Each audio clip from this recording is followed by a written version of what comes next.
All right, I've been looking forward to saying this. Welcome, mate, to the Leaders Who Care series. Thank you. Good to be here.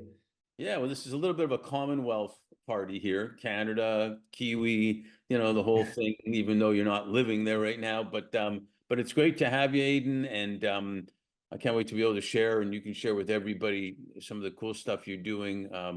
This major experiment that we'll talk about that you're doing. But so welcome, as I said. And if you can start by briefly introducing yourself, mostly about you, your family, where you're from originally, where you are now. I joke around with people saying if there's something you've never told anybody, but you'll want to do it now, go for it. And then we'll get into the other stuff. So hit it. Yeah, so I'm Aidan, and I am originally a Kiwi from New Zealand. But I've been traveling a lot. I've lived in five continents now, and I'm currently living in the south of Brazil with my fiance, who's Brazilian. One thing that I haven't told a lot of people, but is that I have been kidnapped and left on an island, on a rock off the coast of Thailand. So it's something that doesn't happen every day. You think? You didn't tell me that. For real kidnapped? Well, yeah, I got drugged on a beach, and I woke up on a boat with these sort of Thai mafia type, and after taking my money, they left me on a rock and scooted off and left me in the middle of the ocean on a tidal rock for about 6 hours before I got found by some passerbys. So Only Toledo. There used to be an old show when I was a kid called Gilligan's Island, where they got stranded on an island, but I remember. they weren't kidnapped. Now, that's one of the best or worst answers I've ever had, a type of thing. I know you did tell me that you were looking for a girlfriend or a wife, and you made a decision, Brazil, right? I'd always had a feeling since I was a teenager. My mum said she remembers me clearly telling her that I'm not going to have a girlfriend or a wife from New Zealand. She was going to be from Brazil. And sure enough, it took me 25 years from then to pluck up the courage and go there and find her. But yeah, that's exactly what happened. Well, if it would have happened 10 years earlier, then you wouldn't have found your fiance, suppose. Exactly. So It's all perfect. exactly. Well, what were you like as a kid? Let's go to that. What were you like as a kid or a teenager? Were you organizing other kids? Did you have the infamous lemonade stand to make a whole bunch of money, or sports, music, video? What were you up to? I think I played a lot of sports. I felt I grew up in maybe a little bit of a dysfunctional family in my younger years, and so sport was my escape. I would go down, wake up with the sun, and go down to the tennis court, or get out to the golf course, and just individual stuff where I could just get away from everything and spend time alone. But yeah, it was a sport for me. Was my big thing, I think. Was it like football / soccer? Or I know it probably wasn't ice hockey, 'cause that's mine. Yeah, it was. We don't have enough ice, I don't think, down where I am. But we had I don't know. we had. You guys drink a lot, so there's plenty of ice. Oh yeah, we for sure. We were. I was more of a tennis, squash, badminton, racket sort of sports, and golf. We had a golf course. New Zealand is very cheap and accessible for golfers, so it's a good sport for parents to just drop their kids off there in the morning and pick them up at night. So it's a good escape. Yeah, I still had a little bit of an entrepreneurial flair. I remember trying to dig up the back garden and plant a whole bunch of fruit and veggies to sell on the side of the road. But yeah, it's always sort of been there, an element of that, I guess, as well. Well, I love that, because I generally find threads with people from what they did as kids and moving forward and how they acted, etc., type of thing. So I can see a thread already, but digging up the ground for for that and what we're going to talk about. So you describe yourself. Let me get the quote. You describe yourself as driven, passionate, and creative serial entrepreneur, looking to be the first person to figure out ways to spread love and abundance to the farthest corners of the earth through technology and business. Can you share when and from where this drive for that entrepreneurship came, or did I just hear you when you said you dug up the ground for whatever? Yeah, I think growing up poor and without seeing a lot of people have things that I didn't, always made me sort of want to try and have a life where I got out and got away from where I was, because I just felt there was something more. Mm-hmm. Um, So I think that's really where I saw being creative and, you know, that entrepreneurial sort of mindset as a potential way out to a life that I, you know, a life that I would have imagined would be more more what was in store for me, you know. I love it. Oh, that was interesting. I said I love it. I didn't even expect to say that. You know, Einstein, I didn't see it live, but apparently he wrote a letter to his son that his son was supposed to after he passed away, and he said that he should have invested. He wished he would have invested more of his time, which has in something that had the most abundance of anything in the world, and that's love. Let us know your experiences that led to the focus that he said he wished he would have done more, which is love. Well, without knowing it, when I was younger, I was always following my heart, you know, and you know, as I said, I had a bit of a dysfunctional childhood, and it led me to the point where I kind of ran away to get away from where I was, and I ended up in Australia first, which was a different country for a 16-year-old. But then I got into a bit of a jam there, and I decided I needed to do like a 180. And I don't remember exactly where I got the inspiration. It was a movie or it was something I'd seen where someone threw a dart at a map of the world and just went there. And I had a globe in this office where I was staying. So I spun the globe, I put my finger on it, and I landed on the Philippines. And so I literally bought a ticket there, and was an illegal alien. I got stuck there with no money. And a Filipino family that I met when I first got there took me in, gave me love when I didn't have it. And yeah, I remember one day sitting down with my Filipino dad just saying, how could I ever repay you for saving my life? And he's like, well, when you're in a position to pay it forward to somebody, pay their kindness forward, consider the debt repaid. And that was the moment. I remember it very clearly, making a promise to myself over 20 years ago, this was, that I would find a way to pay that love forward to as many people as possible, while they're still alive, hopefully, so that I can show them that that seed of love that they planted has grown into something. Because I thought that'd be a really cool way to show them the respect and pay them the homage of, you know, that I felt was worthy of the act of love that they'd given me. So That's amazing to me. And you know, when you hear stories like that, you know, what great people that that first of all took the chance to do that, brought you in, et cetera, et cetera, et cetera. And what's the chances? And you know, people say things happen for a reason. There's a plan, or this, that. What's the chances the dot hits the Philippines, hits that family, et cetera, et cetera? It blows your mind in a way if you think about it. oh, it really does. I often look back and think about that, because sometimes if I get worried about something or feel overwhelmed, I remind myself of that moment, that I wouldn't change anything in my life now, but get reminded of that moment when the whole world was spinning multiple times a second. And I think of the fact that one day I thought maybe there was a mosquito that flew past me, and I swiped and then I pushed, and I'm in Egypt. And then I started to think, well, maybe there was a mosquito and I don't remember it, and I was going to be somewhere else, and that mosquito caused me to go to the Philippines. So yeah, it's a nice little reminder that of how little control we actually have. You know, you just got to go with it. Yeah, or you know, we'll talk about influencers in a little bit. You had a mosquito influencer. Yeah, I often think about that little guy, right? Yeah. What do you Oh think? man. Well, you know, I love how you coined the world's greatest experiment. Can you I want to get right into it. Can you tell us all about love farms, like why the name, how they work, and then we'll get into like the expected benefits for what we call Omni wins for everybody to win. Let's start with that. Yeah, so uh, I guess a love farm is essentially a community that we've identified living in extreme poverty, somewhere out there in the world that's having you know, they've got no opportunity to work. They've very little in terms of healthcare, proper accommodation, the basic needs of life, right? And we go into these communities and we teach them the latest science around meditation and generating love. Like basically we teach them to farm love by sending their love out around the world to people and businesses that are in our experiment, so we can see what happens to the people who are receiving love, what happens to the people that are sending love, and can we create a model that can grow exponentially faster than problem when it comes to solving poverty.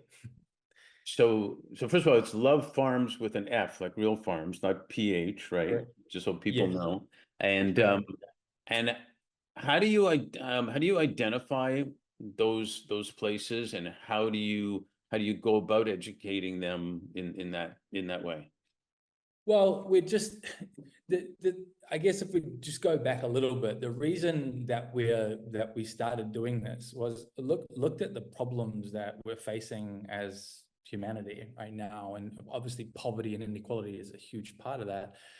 And I just looked at the current models for nonprofits and charity, and just thought it really, I can't see the current solutions that are being tabled. I can't see them growing fast enough to ever fix the problem. They can only really put a patch on in places. And it just struck me being like, my sort of entrepreneurial brain, or I love to think outside of the box and think of like anything's possible. I was like, there's got to be models out there that haven't been thought of yet if we apply more of an entrepreneurial mindset to it, that we could figure out how to find a solution that can simply just grow faster than the problem, so we can actually one day end it. So that was really the idea behind it. And the realization I had was that in order for that to ever happen, we have to look at these places that are the hardest hit, where people seemingly have nothing. And we need to identify what have they got that would have enough value, unrealized value at the moment, that if we were to realize the value and figure out how to harness it and deliver it where it could go, if that value could be enough to give them everything that they needed to take care of their needs and their family's needs.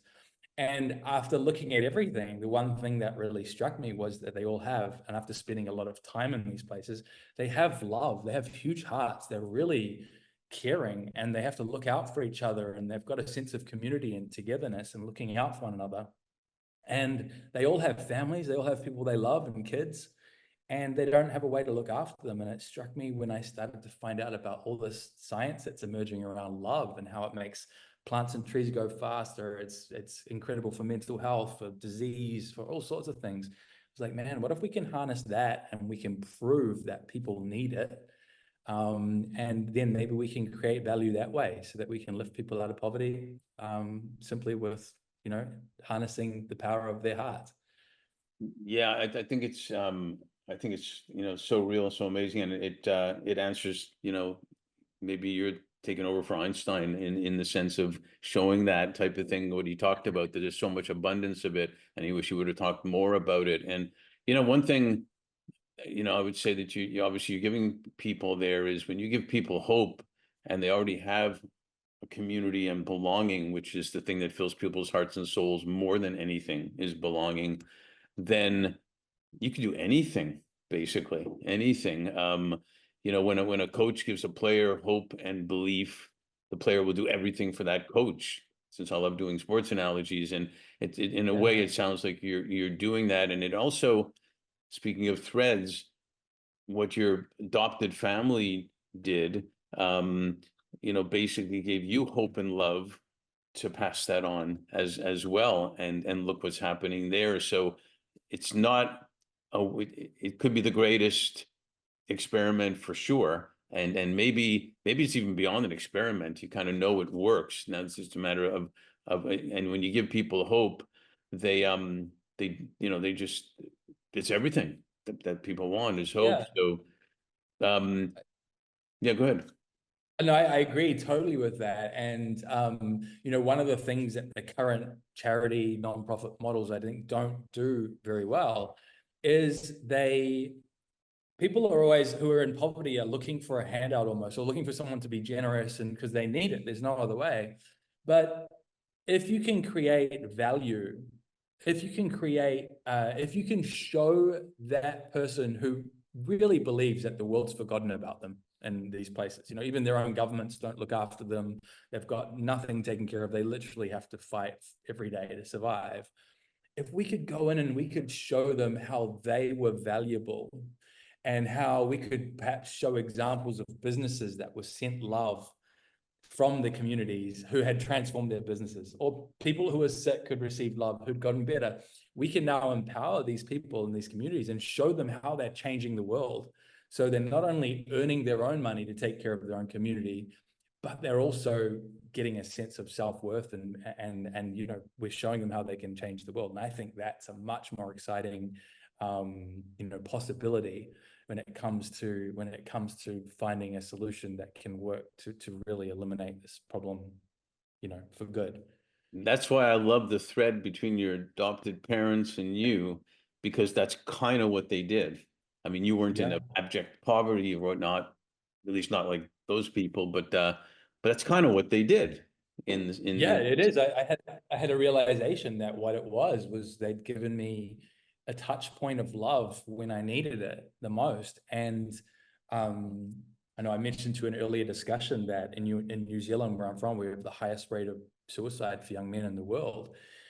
So I've been very well aware of that and been exposed to it. And I realized, like, you know, in those moments that where life is really hard, and everybody has them in their own versions, you know, you're either lucky, like I was in that moment, to have that touch point of love at such a crucial moment, or you're not, you know. And my thoughts went to the people that don't have that point. And I thought, man, if we can create something where anyone anywhere can tap into this pipeline of love when they need it, if it's always there, and we can just let people know how to access it, perhaps we could help a large number of people when they're in their most trying times, when they feel disconnected from love.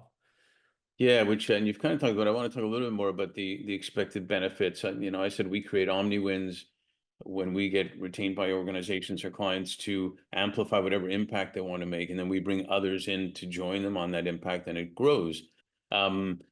You're talking about the benefit to the people that you're really helping there. They're getting help by seeing the benefit they're giving to others.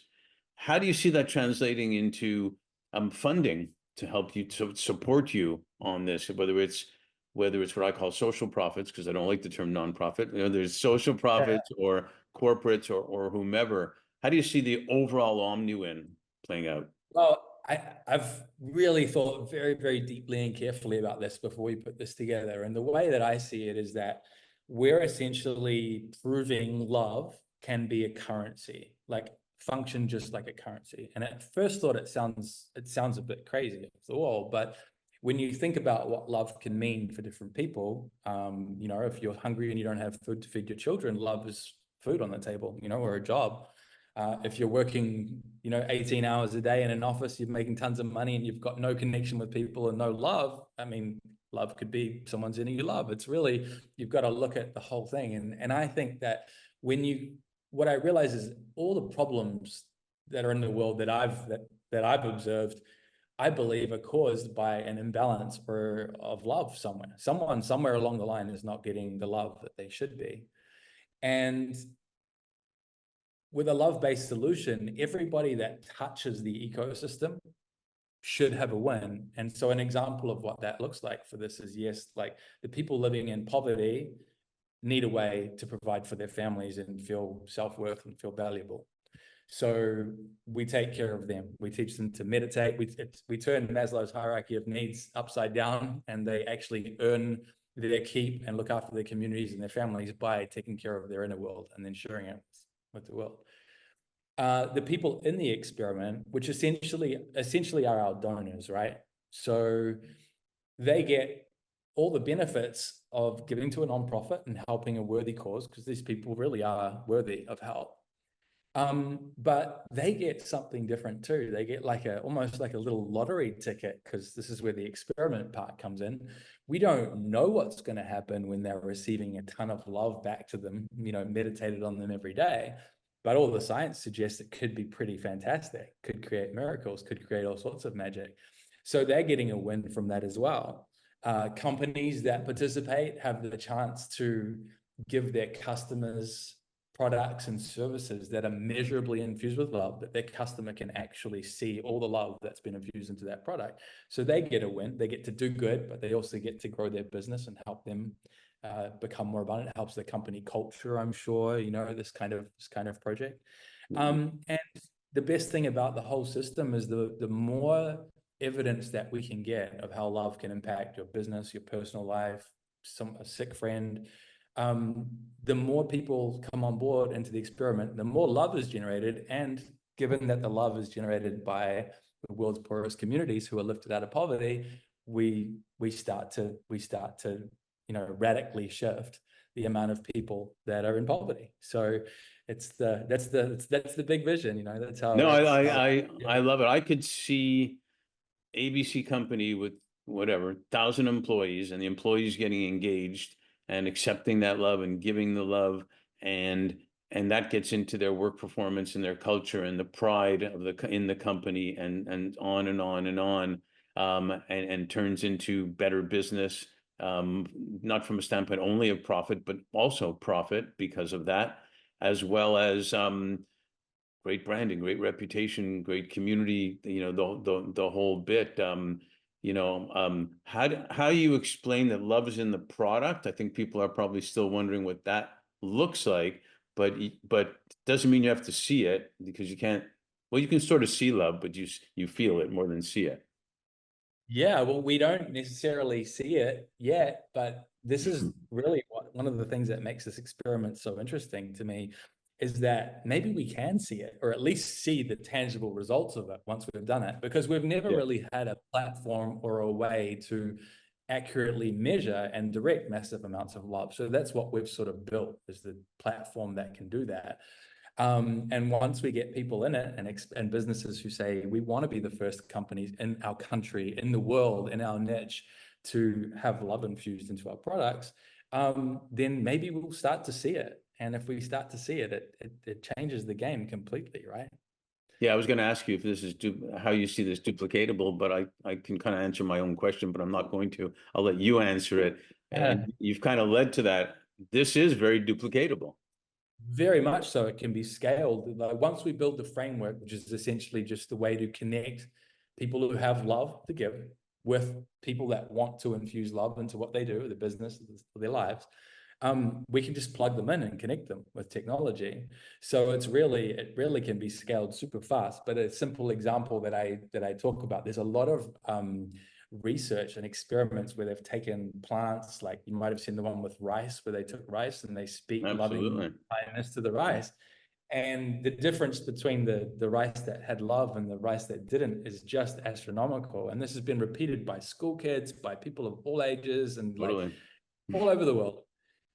What happens if you're an apple farmer who decides that you want to be the first farmer in the world to measurably have love infused into your crop? I mean, if nothing else, I know I'd like to buy an apple that's been meditated on thousands of times every month.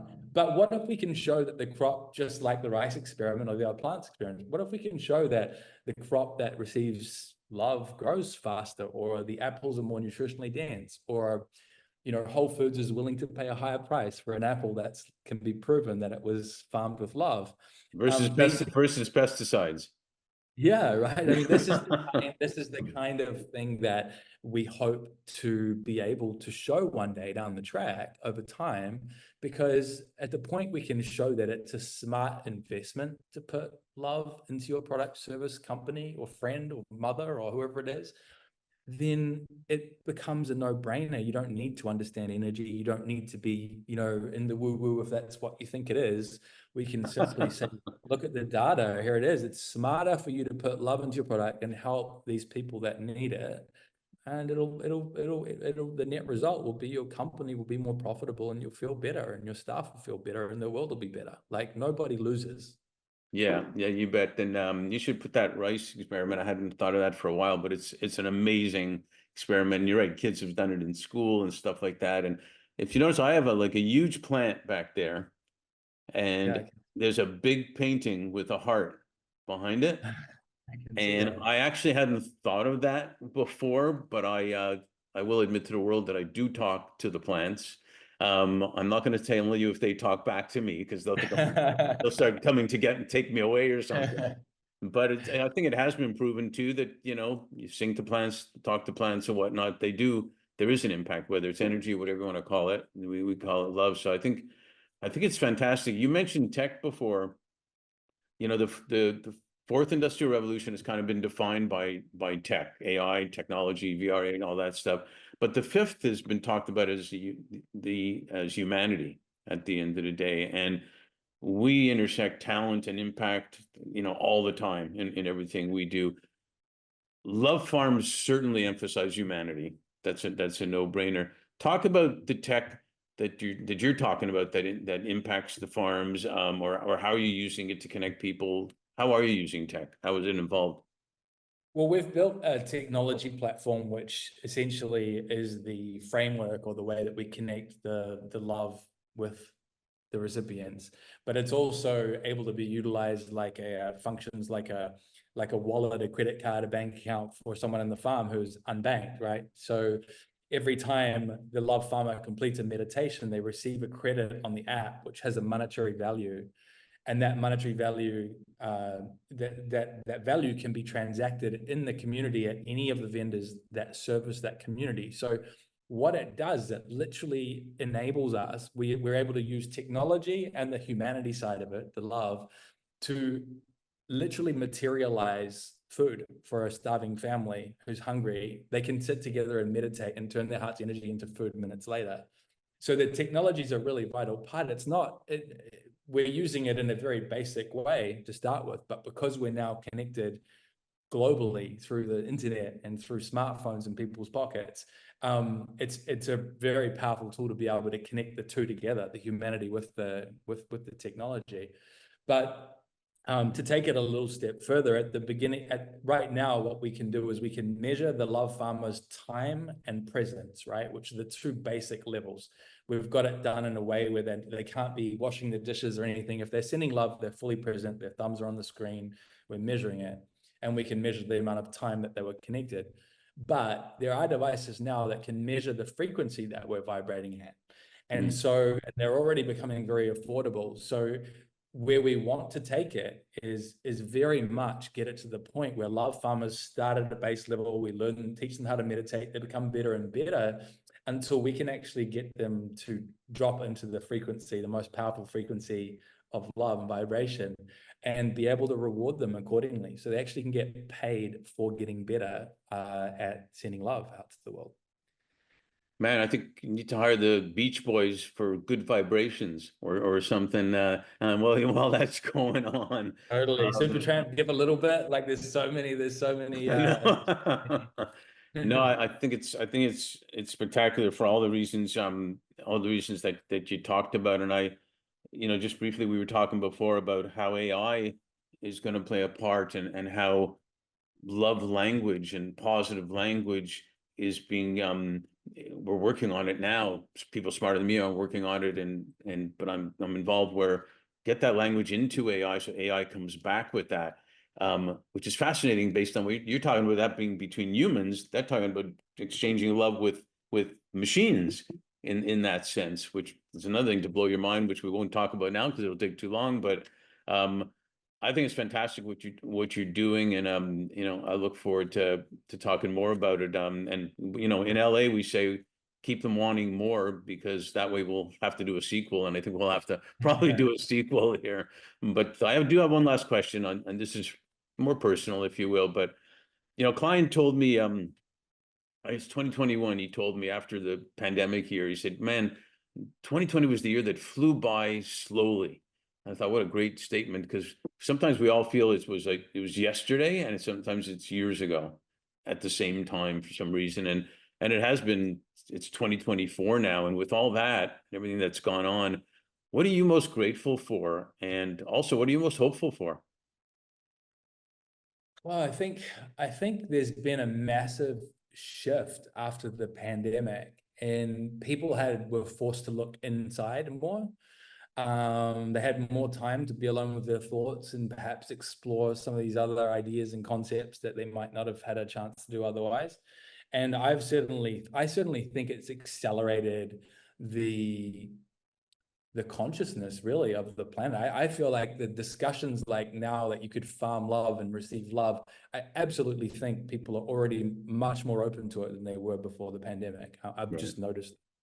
And yeah, I tend to think that someone once told me how time speeds up relatively for us, and I've thought about it a lot, but it really resonates with me that, like, you know, when you're 20, 1 year is 5% of your life, so it feels like 5%, but every year after that the percentage goes down, so time actually speeds up because of how you perceive it. Yeah, I've noticed. Yeah. And so it's like it's exciting and scary, and you know it's exciting in the sense that we can now bring ideas like this to the table and have we've got the technology, we've got the scientific evidence, we've got the stuff that starts to prove the magic is real, you know, and I think that's really exciting. So the further that we move along in this direction, I think we're just going to discover some incredible things that change the way we operate in this world.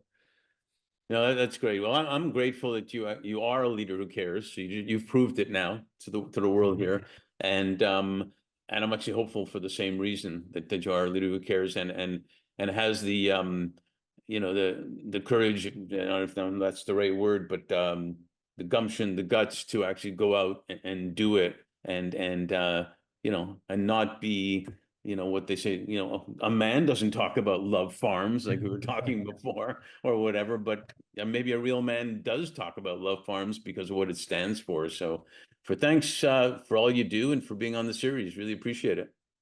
My absolute pleasure.